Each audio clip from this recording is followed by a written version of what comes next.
Starting a personal brand is easier now than it has ever been before. With the booming of small channels on YouTube, people are actually turning their micro niche content into one of their greatest assets, an online business. And you can do this too. So I want to share with you an easy 3-step system that has personally helped me use my personal brand to its fullest potential. And since then, I've actually seen some significant growth with my channel as well as building a quality audience. Step number 1, pick your niche. The first thing we're going to do is look into what specific problem you want to solve and for who. And there are 2 ways of going about finding this. The first way is while you're learning something new, you can simply document that process and eventually build a product depending on what step and problem you're solving. And number 2 is you can take your current knowledge and experience and simply sharing content of what steps you took to get there.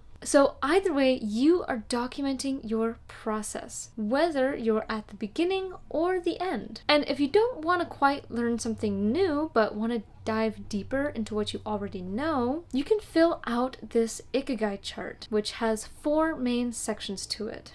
What you love, what you're good at, what the world needs, and what you can be paid for. Try to list out 3 to 5 examples for each of these sections. And keep in mind, you don't need to necessarily be an expert at these, but you need to be a few steps ahead of the person you're trying to teach. So if you'd like to go more into detail of this chart, I've actually created a free niche finder workbook that covers all of this and more and really dives deep into each of these 4 categories. So if you want to check that out, I will leave a link in the description for you. Moving on from this chart, now that you have chosen your niche, we want to turn this into a micro niche. The way we're going to do that is by finding your specific target audience and asking yourselves a few questions of who they are and what specific problem they want solved. The reason we want to get so specific with this is so that the audience watching our content is there for one thing and one thing only. If you appeal to absolutely everyone, you end up appealing to nobody. So try to think of their age group, what their day-to-day life looks like, maybe think of what job they have, or are they a stay-at-home parent, and what do they value in their life. Now, try to pin their pain points. The reason for this is that usually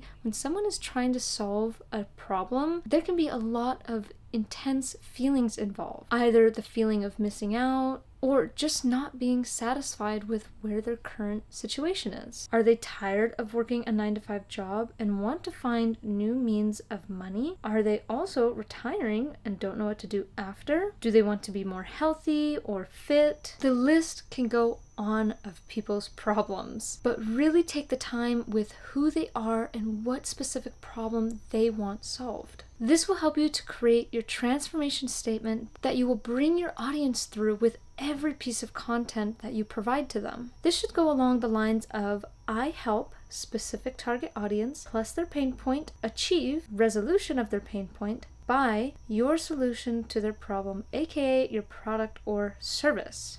Now, step number 2, creating content around your micro niche. You may already have so much knowledge and information on your current micro niche that you don't need content ideas. You already know what you're doing. But if you're like me and are still learning the ropes as I teach, a learning method that I use that creates endless content ideas is the 3 C's learning method. First, you consume niche-specific content based off of what step you're on in your journey. Then, you clarify that information. You take notes and you write about it. Then, you can synthesize and organize those thoughts and ideas into the 3rd part. You start to create different content around either the different methods or tips that you learned. You are simply creating and sharing content around your journey. I mentioned before that you only need to be a few steps ahead of the person you're trying to teach, which is why this method works so well because you can apply it at any stage that you're at. All of these 3 C's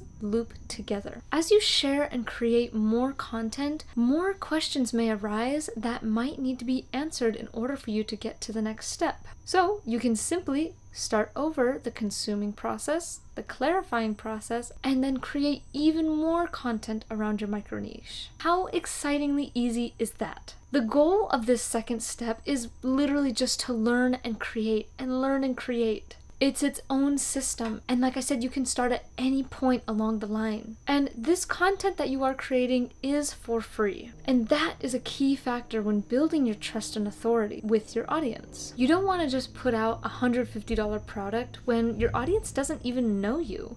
That's why it's called a personal brand, because you want to get personal with the people actually putting their hard-earned money into something that you created that solves their problem. Okay, so part 3. The online business. What you have done in the past 2 steps is actually create something that is called your free content funnel for the business aspect, your products. There is no paid ads and there is little to zero startup costs, which is why I love online businesses, and I'm now dedicating this channel towards it. After some time of posting some content, you've probably built up a little bit of an audience around your micro niche, and you now want to release a product. Personally, for me, what I did first was release a free product. It was the Niche Finder workbook that I mentioned earlier. But this is to warm up your audience and to get them to take action. And it's not just that. Your greatest asset in any business is direct marketing. And you do this by collecting emails. I know it might sound so old and so boring, but this is how you can directly contact your audience to further nurture them with even more value. As for YouTube, you can only hope and dream that the algorithm will push your content to your target audience and maybe show the content that you post to your subscribers. But when you start to collect emails, this is your direct market. These are the people that have signed up to you not by chance and not relying on another algorithm. It's because they believe that you actually have more value to provide. And that's exactly what you do. You can do weekly or monthly newsletters that give your audience even more value than just from YouTube. And with that, you can advertise for free your product. Free or paid for, these products can be anything from a sign up for a live cohort, an ebook, workbook, or printable PDFs that they can fill out in person. The list of digital products goes on. But the key to this is to funnel the organic content from YouTube and narrows it down and becomes an even more filtered and intentional audience. And a little tip for when you're promoting your product, be sure that the link provided goes directly to that product. You don't want your audience to get lost when just trying to get information. So make it as easy and simple as possible. So are you convinced to transform your personal brand into an online business? If you are ready to take the first and most important step, I do highly recommend you download that free niche finder. That is going to be the foundation of your personal brand. I would also love to hear your guys' feedback and questions to further help you along your journey of transforming your personal brand into an online business. So with all that being said, I hope you all have a wonderful day, and I will see you in the next one. Bye!